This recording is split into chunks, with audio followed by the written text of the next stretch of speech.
Madame la Présidente, Mesdames et Messieurs les parlementaires, Mesdames et Messieurs les maires, Mesdames et Messieurs les élus, chers amis, quel bonheur et quel honneur aussi d'ouvrir ces assises présidentielles ici à Lyon, dans cette ancienne capitale des Gaules.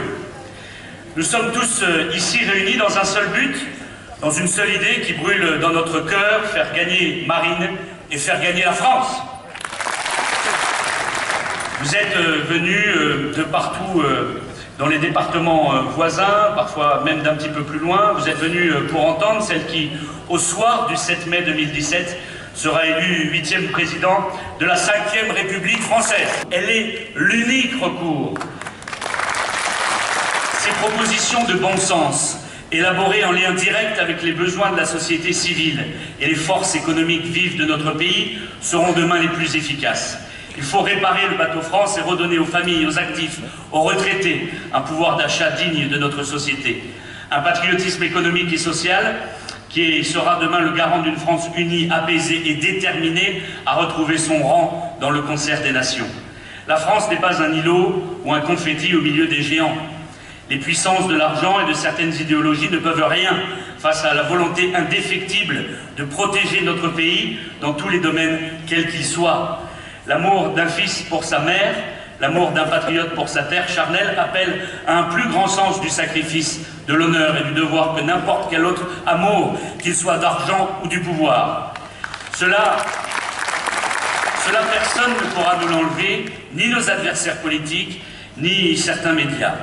Mes chers amis, affranchissons-nous des mensonges de la caste. Écoutons seulement les propositions qui sont faites et regardons les actes qui ont été accomplis, par exemple par nos élus locaux. Renvoyons les compromis et les malhonnêtes dans leur pénate. Renvoyons Fillon dans son magnifique château de la Sarthe, aux côtés de son épouse, moins fictive que son assistante parlementaire, en tout cas je l'espère pour lui. Et renvoyons Macron à Rothschild ou je ne sais où. La France ne mérite pas ces imposteurs, ces matamors, ces goujats, ces menteurs devant l'éternel. La France ne mérite pas d'être déchirée par deux formations de gauche dont l'une d'entre elles s'appelle droite, ou l'inverse d'ailleurs. La France ne mérite pas d'être salie, éclaboussée.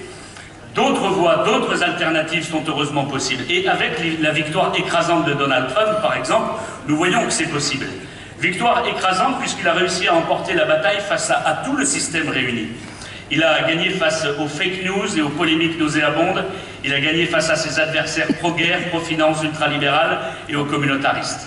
Après Trump, le Brexit, les votes hongrois, autrichiens et la percée de nos amis patriotes allemands de l'AfD, c'est à notre tour de déjouer les pronostics et les sondages militants du système. C'est à notre tour de montrer nos capacités et nos réussites. Votre mission, notre mission, après ces assises présidentielles, c'est d'aller porter notre message, nos idées, notre programme et nos réussites. Et en cela, n'hésitez pas à prendre nos villes en exemple. Une fois au pouvoir, par exemple, à Fréjus, nous nous sommes mis, mon équipe et moi-même, au travail. 3 ans plus tard, les épreuves, les sacrifices et la gestion en bon père de famille portent leurs fruits. Baisse de la dette de plus de 20 millions d'euros. Aucune augmentation des impôts locaux. Baisse de la délinquance de plus d'un tiers avec un taux d'interpellation en hausse de 270% sur 2 ans. Ce sera la fin des collusions avec le salafisme et le rigorisme islamiste dans les caves de nos banlieues, dans les mosquées dirigées par l'UOIF, dans les réunions de pseudo-associations. Marine Présidente, ce sera plus de moyens pour nos gendarmes, nos policiers et nos soldats, les boucliers de la nation, qui méritent des moyens et des protections. Marine Présidente, c'est la priorité nationale et le patriotisme économique. Le soutien aux TPE, aux PME, la revalorisation du travail, de nos paysans, des retraites, de nos aînés les plus fragiles et le dur labeur de nos artisans. Marine Présidente, c'est la fin de la jungle de Calais, des frontières passoires et des conséquences que nous connaissons. Marine Présidente, c'est la perpétuité réelle et l'application stricte des lois de la République. Marine Présidente, c'est la fierté d'être français. C'est marcher la tête haute, fier de ses racines, de ses valeurs et confiant en notre avenir. Car tous ici, plus qu'une conviction, nous avons à l'esprit et dans nos cœurs une volonté indéfectible.